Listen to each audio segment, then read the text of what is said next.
আমদানি রপ্তানি সেই সাথে বেড়েছে সরকারের রাজস্ব।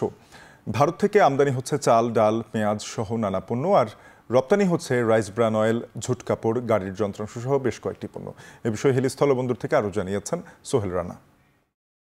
হিলি স্থলবন্দর দিয়ে ভারত এবং বাংলাদেশের মধ্যে আমদানি রপ্তানির যে কার্যক্রম সেটি স্বাভাবিক রয়েছে এবং বছরের শুরুর তুলনায় বন্দর দিয়ে কিন্তু আমদানি এবং রপ্তানির যে কার্যক্রম সেটি কিন্তু অনেকটাই বেড়েছে। চাহিদা থাকবার কারণে পণ্যের যে আমদানি সেটি কিন্তু বৃদ্ধি পেয়েছে। সেই সাথে রপ্তানির চিত্র আমরা দেখেছি যে রপ্তানিও বেশি পরিমাণে হচ্ছে। পণ্যগুলো রপ্তানি হবার ফলে কিন্তু ভারত থেকে বাংলাদেশ কিন্তু একটা বৈদেশিক মুদ্রা আয় করছে। জানুয়ারি থেকে এখন পর্যন্ত হিলি স্থলবন্দর দিয়ে ভারত থেকে 55,27,98,938 কেজি পণ্য আমদানি হয়েছে, যার বিপরীতে কাস্টমস রাজস্ব আদায় করেছে 683,72,00,000 টাকার মতো। এবং রপ্তানির চিত্র যদি একটু বলি, যে রপ্তানি এই বন্দর দিয়ে রাইস ব্র্যান্ড অয়েল, জুট কাপড়, গাড়ির যন্ত্রাংশ এবং ধান মারাই মেশিন সহ বেশ কিছু পণ্য রপ্তানি হয় ভারতে, যার পণ্যর রপ্তানি হয়েছে প্রায় 1,50,92,625 কেজি পণ্য ভারতে রপ্তানি হয়েছে, যার বিপরীতে বাংলাদেশ প্রায় 180,69,60,00,000 টাকা